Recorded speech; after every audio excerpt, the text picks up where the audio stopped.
अस्सलाम वालेकुम दोस्तों एंड वेलकम टू असास टीवी। अगर मैं आपसे कहूं कि बहुत सारे इंसानी अज़ा सूर के अंदर तैयार की जाती हैं, सूर को इस्तेमाल किया जाता है, तो ये गलत नहीं होगा।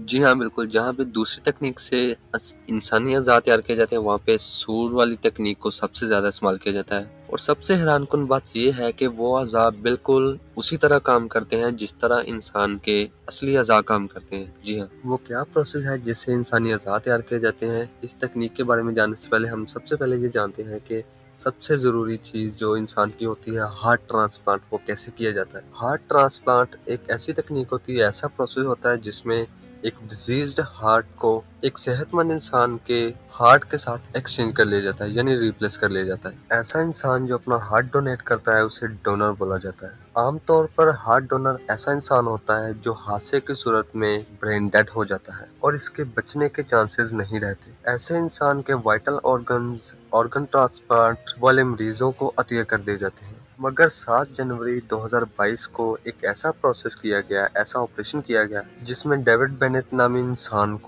इंसान की बजाय किसी सूर का हार्ट यानी कि पिग का हार्ट ट्रांसप्लांट किया गया। पिग के जो अंदरूनी अज़ा हैं वो इंसानी अज़ा से काफ़ी हद तक मुशाबहत रखते हैं और यही वजह है कि इस ट्रांसप्लांट में किसी पिग के हार्ट को इस्तेमाल किया गया और पिग का हार्ट 6 माह में इंसानी हार्ट जितनी ग्रोथ कर जाता है। यानी अगर किसी इंसान को हार्ट ट्रांसप्लांट की जरूरत पड़ती है तो इसके लिए कोई मैचिंग डोनर नहीं मिलता तो जेनेटिकली मॉडिफाइड किया गया पिग हार्ट अवेलेबल हो सकता है। तो आइए देखते हैं कि इंसान के अंदर पिग का हार्ट ट्रांसप्लांट कैसे किया गया। तो 57 साला डेविड बेनेट नामी शख्स को एंड स्टेज हार्ट प्रॉब्लम था, यानी इसके हार्ट के लिए अब कोई भी ट्रीटमेंट नहीं बचा था सिवाय इसके कि इसका हार्ट ट्रांसप्लांट कर दिया जाए। मगर ट्रांसप्लांट के लिए कोई भी मैचिंग डोनर नहीं मिल पाया। अब डॉक्टर्स ने डेविड बेनेट को बताया कि इसके हार्ट ट्रांसप्लांट के लिए अब एक ही रास्ता है कि वो अपने लिए पिग हार्ट ट्रांसप्लांट की इजाज़त दे।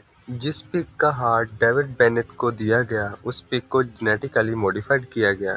इस पिग में 10 जीन्स की मॉडिफिकेशन की गई थी, जैसा कि 3 ऐसे जीन्स निकाल दिए गए थे जो इंसानी इम्यून सिस्टम को यानी मुदाफ़ाती निज़ाम को एक्टिवेट करवा सकते थे, जिससे फिर हार्ट रिजेक्शन के चांसेस बढ़ जाते। इसके साथ एक ऐसा जीन भी निकाला गया जिसका काम पिग के हार्ट को ग्रो करवाना था। ये जीन इसलिए निकाला गया कि पिग का हार्ट इंसानी हार्ट के साथ साथ यानी इंसानी हार्ट जितना ग्रो कर सके उससे ज्यादा ग्रोथ ना हो पाए। इसके साथ 6 जीन्स पिग में ऐसे इंसर्ट किए गए जिनका काम पिग के हार्ट को इंसानी हार्ट की निस्बत एक्सेप्ट करवाना था। उसके बाद 8 घंटों की जद्दोजहद के बाद पिग का हार्ट इंसानी हार्ट डेविड बेनेट को ट्रांसप्लांट कर दिया गया और खुशकिस्मती से ये ऑपरेशन कामयाब रहा और अब तक की रिपोर्ट्स के मुताबिक वो इंसान जिंदा है और पिग का हार्ट इंसानी जिस्म में बिल्कुल ठीक तरीके से काम कर रहा है। यहाँ पे क्वेश्चन ये है कि क्या ये हार्ट कुछ सालों तक चल पाएगा।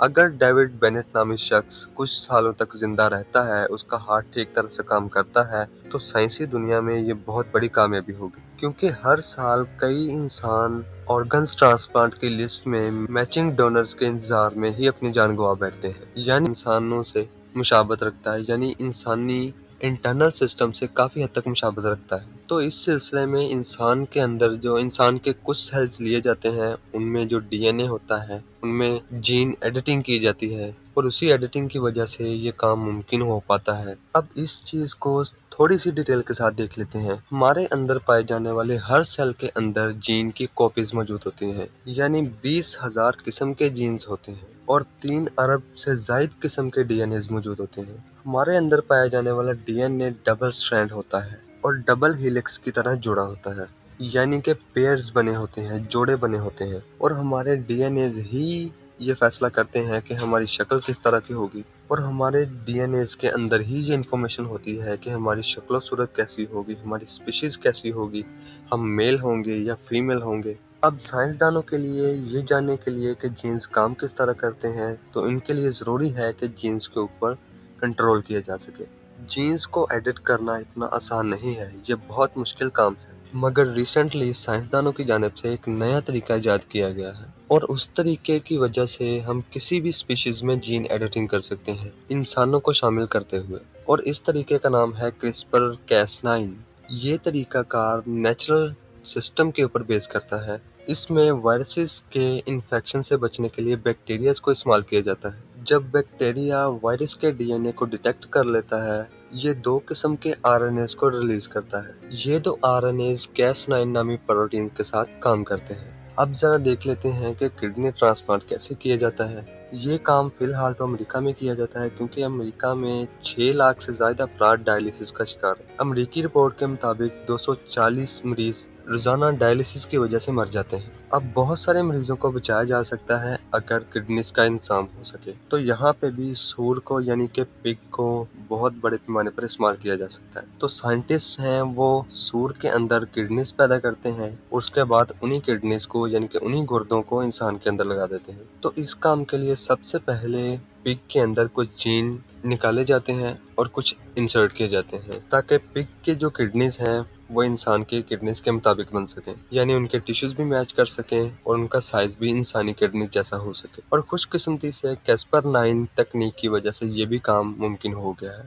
یہ تھی جین ایڈیٹنگ CRISPR-9 ٹیکنالوجی، جس کی وجہ سے آرگن ٹرانسپلانٹ کافی حد تک ممکن ہو پایا ہے۔ اب دیکھنا یہ ہے کہ کچھ سالوں تک اگر آرگنز ٹھیک سے کام کر جاتے ہیں تو آرگن ٹرانسپلانٹ بہت حد تک آسان ہو جائے گا۔ چینل سبسکرائب کریں۔ Thank you so much for watching.